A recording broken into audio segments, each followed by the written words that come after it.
রান্নাবাড়ি রত্নাতে আজকে আমি আপনাদের একটু আলু পোস্ত দেখাচ্ছি। আলু পোস্ত সবাই করে, কিন্তু ফোড়নটা যে যার নিজের মতো দেন। আমি আজকে এখানে 5 ফোড়ন দিচ্ছি। আমি দেখেছি সব ফোড়ন দিয়ে 5 ফোড়ন দেওয়াটাই ঠিক লাগে। এখানে লঙ্কা ফোড়ন,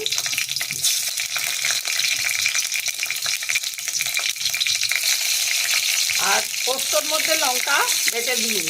কার ঝাল লাগবে, কার কী লাগবে দিয়ে দিলাম। মধ্যে আমি একটু চিনিটা আমি আগে দিয়ে দিই, ক্যারামেল হয়ে যাবে বলে। ক্যারামেল হয়ে গেলে খুব ভালো গন্ধ থাকবে, সবটাও ভালো হয়।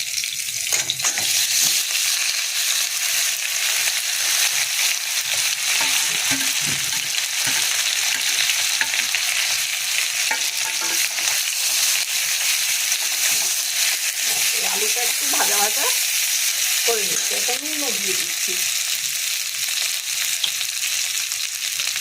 স্বাদ অনুসারে নুন দিয়ে দিলাম।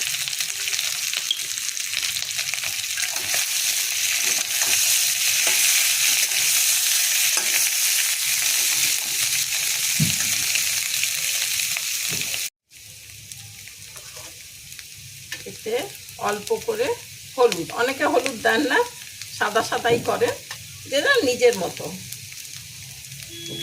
আর এখানে আমি লাল লঙ্কা অল্প করে দিলাম, কারণ অনেকগুলো কাঁচা লঙ্কা দিয়েছি।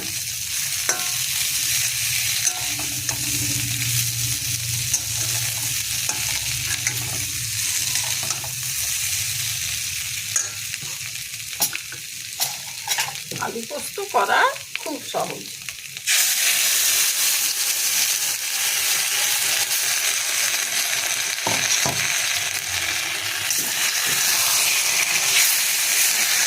এবারে মিক্সিটা ধুয়ে একটু জল দিয়ে এটাকে আর একটু নেড়ে নেব।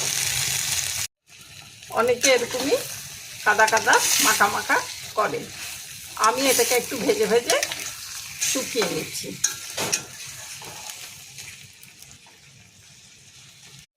ভাজা ভাজা খুব ভালো গন্ধ বেরিয়েছে, শুকিয়ে গেছে।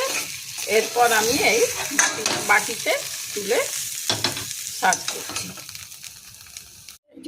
এবারে কড়া থেকে উঠিয়ে এখানে রেখেছি। আশা করি আপনাদের ভালো লাগছে। Thank you.